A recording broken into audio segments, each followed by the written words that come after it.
Broadcasting live from the North Fulton Business RadioX studio, it's time for To Your Health with Dr. Jim Morrow. To Your Health is brought to you by Morrow Family Medicine, an award-winning primary care practice, which brings the care back to healthcare. Hello, this is Dr. Jim Morrow once again with To Your Health. We are here at the North Fulton Business RadioX studios on Windward Parkway in Alpharetta, Georgia, right here in the Renaissance Bank. I'm here with my partner in crime, John Ray. John's running the board and taking emails and Twitter comments. John, how you doing today? I'm all pumped up. You are? Yeah. You've been doing some testosterone, John? I was wondering if you were going to get that. Oh, Lord, I can't get so. anything past you. Not that one, no. No. So John's here working the board, and we're glad he is. We do have a couple of ways you can reach out to us here at To Your Health, and one is you can send us an email at drjim, that's drjim, at toyourhealth.md, and the other one is you can tweet us. We are at toyourhealthmd, and so both of those are out there. If you have comments, questions, if you have show topic ideas, we'd love to hear about all of those. So we've done, this is our 17th episode today. And I really appreciate those of you who have become regular listeners. And I'm excited for those of you who might be listening for the first of a few times. And I hope that you will continue to join us for our podcast, which comes out on the second and fourth Wednesday of the month. So today we're going to talk about something that I have to talk about at work all the time, and that's testosterone therapy in men. Now, we didn't used to talk about testosterone therapy in men because there wasn't a great way to treat low testosterone. And back in probably the mid to late 90s, I'm going to guess, there was a transdermal patch that came out for testosterone and then a topical cream-like gel kind of solution that came out. So before that, in order to replace testosterone, you had to get a shot of testosterone in the buttock, or what the office I usually refer to as the butt cheek. And it hurt like anything because it's incredibly thick. It's in this very thick oil. It's difficult to draw up. It's difficult to give. It's fairly uncomfortable.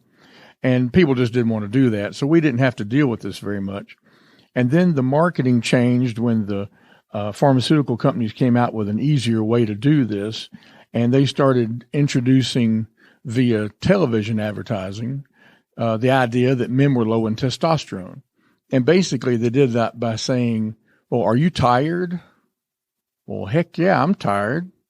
I know John's tired. You can look at John and tell he's tired. And so in order to combat this, we had to start doing an awful lot of research and figure out what was going on with people. Why are they tired and so forth?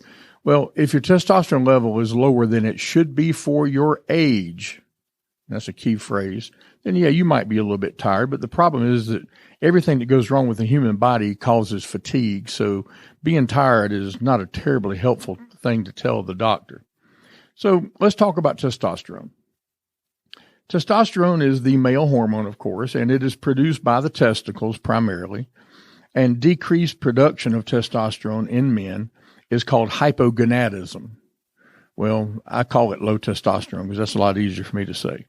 So primary hypogonadism is the failure of the testicles to produce sufficient testosterone, and again, really for your age. Because in men, your testosterone level pretty much peaks when your sexual interest does, which is about age 19, and from that point, it starts decreasing. So your testosterone is decreasing and decreasing over time. So if you measure your testosterone level when you're 65, like I am, it's going to be less than it was when you were 19. The problem is when people come in the office and we might get around to measuring it, we don't know what their level was when they were 19.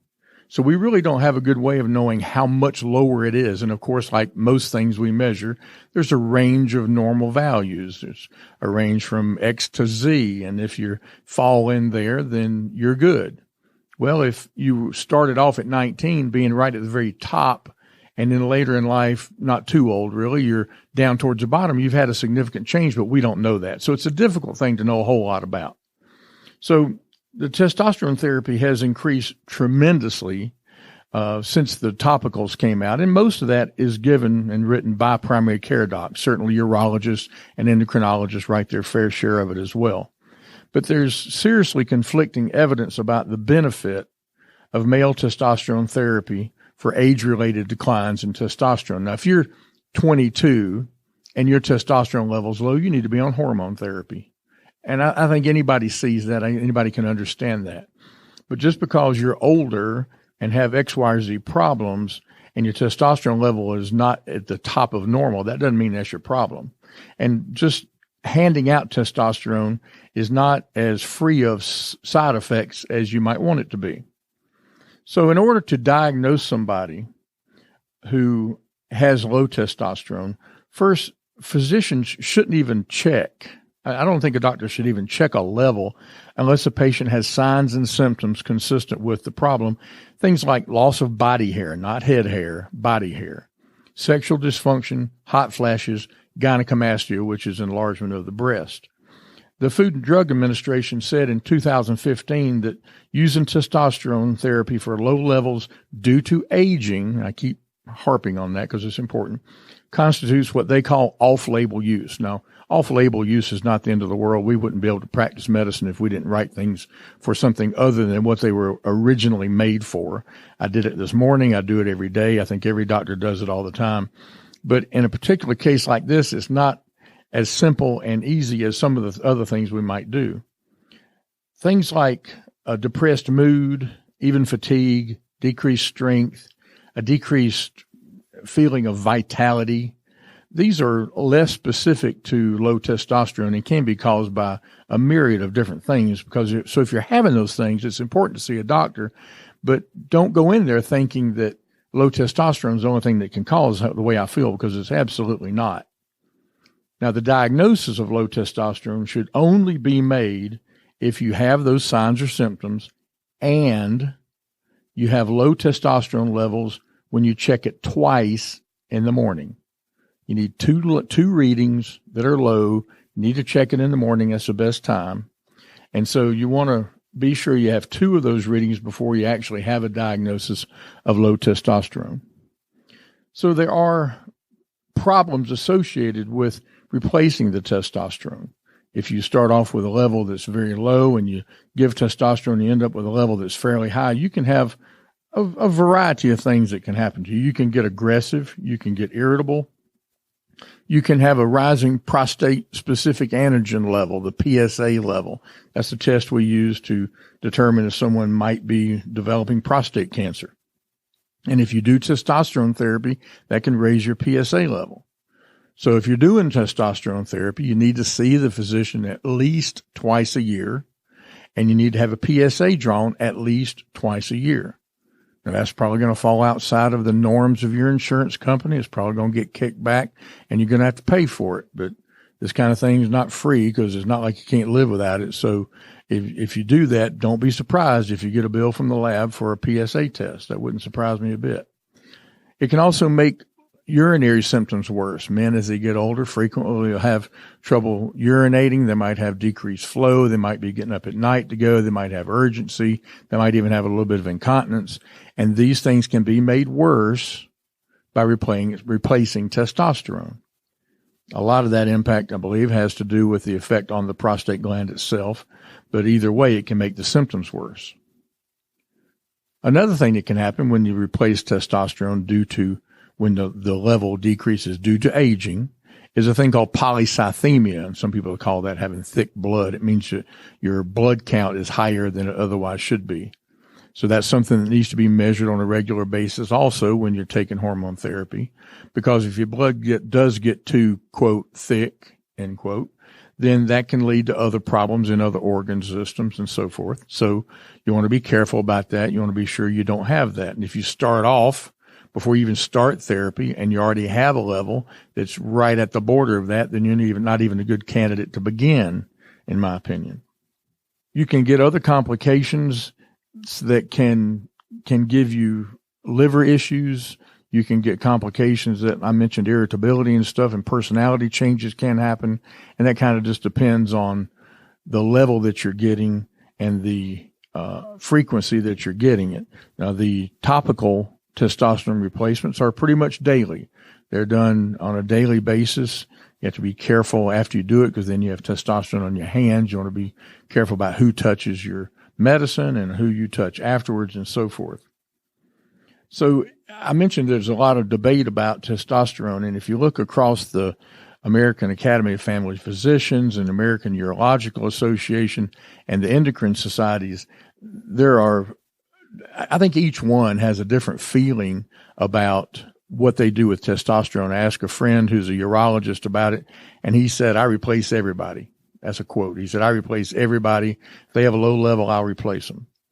Well, it's not quite that simple, and the American Academy of Family Physicians has said that really it needs to be done on a case-by-case basis, and you need to be sure that you're treating the right thing and not just an age-related decrease, and you're not just trying to do this because somebody doesn't have enough energy.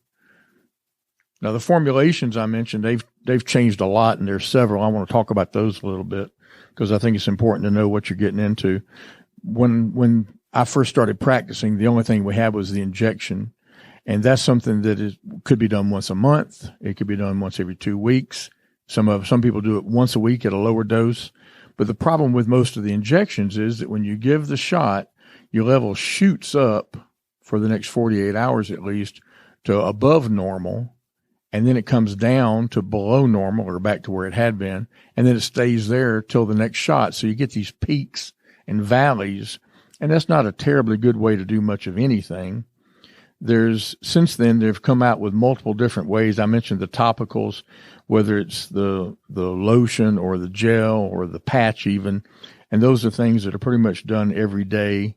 And they give you a much more level amount of testosterone day to day in your system. There's one that's actually almost like a deodorant that you put on in the underarm, and it's a pretty level amount every day because it also is done daily. There are pellets that can be implanted, typically I think into the hip area, and these distribute testosterone through the body on a regular basis for months. Usually it's done about every 3 months. They have to go in and put these pellets in again.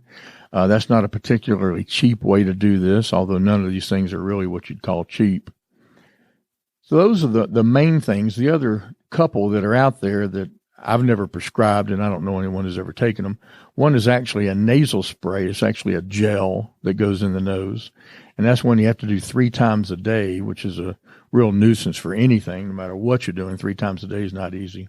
And another one is something you just put into your cheek, and it's twice a day, and it can alter the way things taste and so forth and so on. So it's not a simple thing to do. I've probably got an even split between people doing the shots and people doing the topicals as far as how people are replacing their testosterone. But I think the biggest problem that I run into is that people think just because they're 55 or 60, that the way they feel, which might be fatigue or stiff or sore joints or weakness or lack of interest in doing things and so forth and so on, I think they feel like these things are routinely due to low testosterone level. And I think that's just not the case. I don't think that 60% of the people in the country have symptoms due to low testosterone. That's about the percentage of people that I see that want to feel like that's the case. And they're going by what they've read on the internet, which, as I told someone this morning, is why I didn't go to medical school on the internet. So I talked about the monitoring of people, and I think that's an important thing to emphasize again, because you want to be sure that your level is not too high. You want to be sure that your PSA is not changing. You want to be sure that your blood count is good before you start, and also that your blood count is not going up after you start. You want to be sure your liver function is fine. It's important to monitor kidney function. Luckily, those tests come on the same panel, so that's pretty easy. But it's important to do these things because this is not just a benign treatment that you can just take and not have to ever worry about it. If you're doing testosterone and your physician is not watching you fairly closely and watching your blood work fairly closely, then in my opinion, you need another doctor. To Your Health is, as I've told you before, brought to you by Morrow Family Medicine. We have 2 locations in North Georgia. We have an office in Cumming, Georgia, that's been open since 2011, and an office in Milton, Georgia, that we're working on our 4th year now, just past our 3rd anniversary. And we do have a walk-in hour every morning from 7:30 to 8:30. We start our day at 7:30. We open the doors about 7 o'clock. We're putting people in rooms about 7:15. And for that first hour, you don't need an appointment. It's a walk-in hour. So if you think urgent care type of thing there, you can just show up any weekday, Monday through Friday, between 7:30 and 8:30, and you'll be seen. And it doesn't matter to us why you're there. If you feel the need to be there, we want you to be there. So it's important to us to take care of you when you need us. So that's what the walk-in at Morrow Family Medicine is about. And we do say we're trying to bring care back to health care. And so far, I think we've been successful. We continue to strive to do our best every day. If you're enjoying the podcast, I would ask you to hit the subscribe button on the app that you're listening to or on the computer where you're listening so that you can be alerted whenever we do have new episodes. And I mentioned those are on the 2nd and 4th Wednesday of the month. So I also want to talk to you about testosterone therapy in women. In women, testosterone is produced by the ovaries and the adrenal glands. And also some of it is converted in the peripheral tissues. Now, levels start to decrease gradually starting in the 20s or 30s in women. And there's an abrupt decrease in menopause, especially when you just go through menopause naturally. That's with the exception of surgical menopause. Testosterone is also converted to estrogen by the fat tissues, and that's an important source of estrogen in postmenopausal women. Now, testosterone in women is mainly associated with libido. So in women, our main use of testosterone is with a mixture of female hormone where you're trying to increase a woman's sex drive, which is something that is, of course, very important. And that's a very commonly written combination medicine in this day and time. What we haven't found in women is any evidence of improvement in anxiety or mood or body weight or mass and that kind of thing. So it's not something that's done very often in women other than in mixture with estrogen to try to increase libido and keep that at a level where they would like it to be. So several things about testosterone. One, it is not a panacea. It's not going to cure all of your ills. It's not going to fix everything that's wrong with you. It is not a problem for everyone who has a low level at a given age. It's important to consider the age of the person, what other symptoms they might have. I mentioned loss of body hair and hot flashes and sexual dysfunction, that kind of thing. And it's important to take all that into consideration when you're thinking about whether a person might actually need hormone replacement. It's important to take into consideration if you have any way of knowing what their levels have been in the past, what those were and what they are now. It's important to realize that just because they're tired, just because they might be depressed to a degree and don't have the sense of vitality they once did, that's not necessarily a testosterone problem. It can be, but keep in mind it can be something else. Whether you're the physician or you're the patient, keep in mind that it can be something else. And be sure that you get 2 readings. You want to be sure you have 2 readings drawn in the morning before you make a diagnosis or make a decision that you or the patient has low testosterone levels. And then if you do decide that this is the problem, then proceed with treatment. Talk to the patient about how they might want to handle that. That's going to be a combination of how they want to do it. Do they mind a shot? Do they want to do that? Do they want to do topical? What does their insurance maybe cover? What are the finances like? Because that's something you have to consider whenever you're prescribing any medication, certainly a long-term plan, which this would be for someone. And then have an open conversation with your doctor about it. And if you're not comfortable with what the doctor tells you, get another opinion. I certainly don't mind when people go from me to get another opinion. I see plenty of people that come to me for a second opinion. And I think that's a very smart thing to do, especially in something like this, which is really considered fairly optional. It's not something that's life or death in the vast majority of cases. I get asked about testosterone therapy with great regularity. And in many cases, we do proceed and do replacement of testosterone. But I think, and I'm willing to say the majority, certainly more than 50%, we end up not doing it because it's just not the exact right fit for a particular patient in a particular circumstance. So, John, that's a quick hit on testosterone. Yep, that was quick, but some questions. So you mentioned the problem of not having a baseline, I guess you might say. Right. Right. So for young folks out there, is it worth getting a baseline test done so that it helps later on in life? Well, I could see doing that. I think it'd be great. I know in my own experience, if I'd had that, it'd be really good to have. I think the problem is you get it drawn at, say, 25 years old. Honestly, I think even today with the technology we have, the chance of you holding on to that level till you're 65 is pretty slim. Sure. But I think it'd be, if you did know, I think it'd be good to know. And it would help your doctor later. Oh, no question. Right. It absolutely would. Right. So, question we've got here, you might expect, what's the cost? So what's the cost of getting the test? And then what's the cost of the therapy? Well, the if you have to have itself, just checking a testosterone level, I don't think is a terribly expensive thing. I can't quote a number, but I don't think that's something that would keep the majority of people from doing this. The medicines can be a different story, and a lot of that depends, of course, on how your insurance handles this. And some of the plans that I've seen don't handle it well because they see this as a lifestyle issue, and so they don't want to cover it. And some of them cover it extremely well, but some of the replacements can be $400 a month, $350 a month. Some of the injectables are probably the least expensive. Some of them are probably going to be in the neighborhood of closer to $80 to $120 a month, something like that. But the newer things, the problem with them is they're still brand name. And if you've ever taken a medicine, you know that brand name anything costs a lot more than generic anything. Sure. And so the ones that are still brand name are definitely going to be more in that $400 to $350, probably to $500 a month range. Gotcha. So we've obviously got folks that have been listening to previous episodes because got a question about stress. How does stress play into testosterone levels? Stress decreases most hormone levels, with the exception of cortisol. So I think if you're super stressed, you could absolutely expect to have a decrease in your testosterone level.